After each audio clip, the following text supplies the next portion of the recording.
They say betrayal hurts most when it comes from people you trust. They're wrong. It hurts most when it comes from the two people you trusted with your life and they betray you together. I didn't scream. I didn't expose them online. I didn't beg for answers. I did something far worse. I stayed silent and let them destroy each other. For most of my life, I believed loyalty was simple. You either had it or you didn't. My husband Arav and my sister Nena were the two people I never doubted.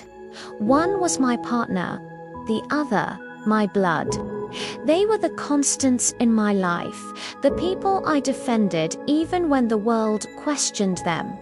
That's why the truth didn't arrive like a storm. It arrived quietly. One ordinary evening, Arav left his phone on the kitchen counter while he showered. I wasn't snooping. I had never needed to. Trust makes you careless like that. The screen lit up. A message preview appeared. Did she notice anything last night? My heart skipped, but my mind tried to protect me. Maybe it was work. Maybe stress. Maybe I was overthinking. I picked up the phone, and everything I believed in collapsed. The messages weren't explicit. They didn't need to be. They were familiar, comfortable, intimate. Inside jokes only family would know. Memories I wasn't part of. Late-night conversations disguised as concern. And then I saw her name. My sister. Not a stranger. Not a co-worker. My sister. The room didn't spin. I didn't cry. I felt something worse. Clarity. People love dramatic confrontations. They expect screaming, accusations, broken plates. But confrontation gives cheaters something powerful: control. If I confronted them, they would lie together, rewrite the story together, defend each other together. So I chose silence. I smiled at family dinners. I hugged my sister.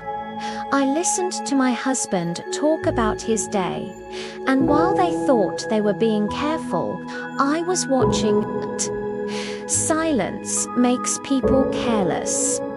I noticed how Arav suddenly defended Nena in small arguments, how Nena mirrored his opinions in conversations, how they avoided eye contact around Meboot, watched each other when they thought I wasn't looking.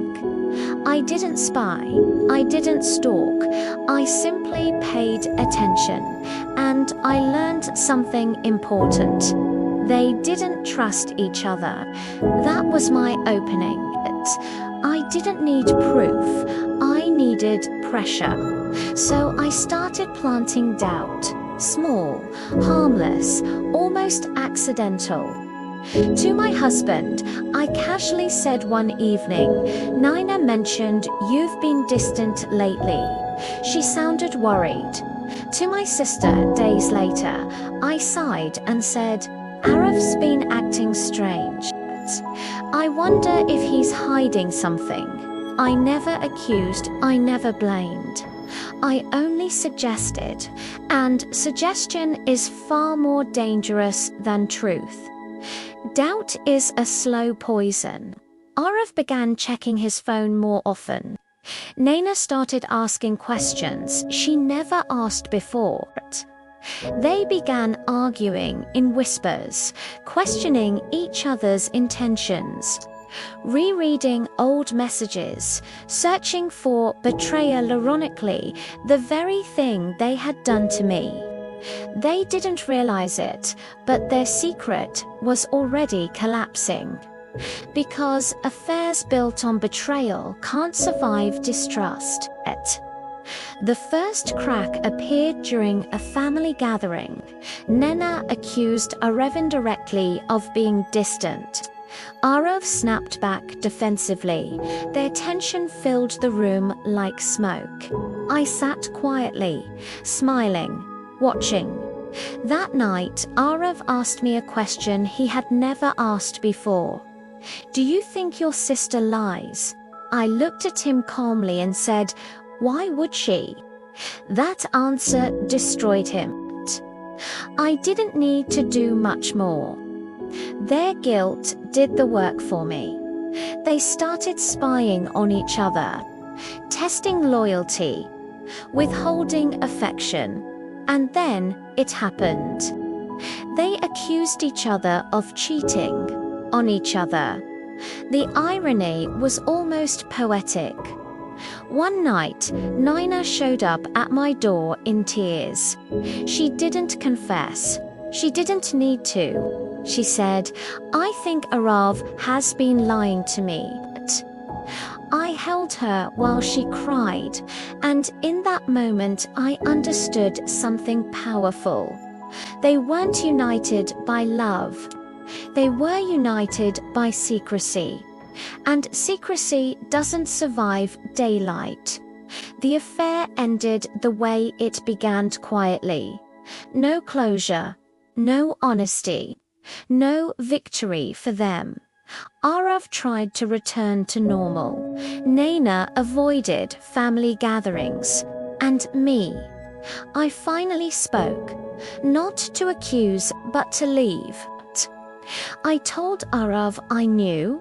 Not how, not when, just that I knew it. He didn't deny it. He broke. Apologies poured out like water from a cracked dam. But it was too late, because the opposite of love isn't hate, it's indifference. I didn't ruin them. They ruined themselves. I didn't expose their secret. I simply stepped back and let their lies collapse under their own weight. Here's the truth no one tells you about revenge. It's not about screaming louder. It's not about public humiliation. Real revenge is clarity. It's knowing the truth and choosing yourself anyway. Because when you stop protecting people who betrayed you, they start destroying each other. And sometimes silence is the loudest justice of all.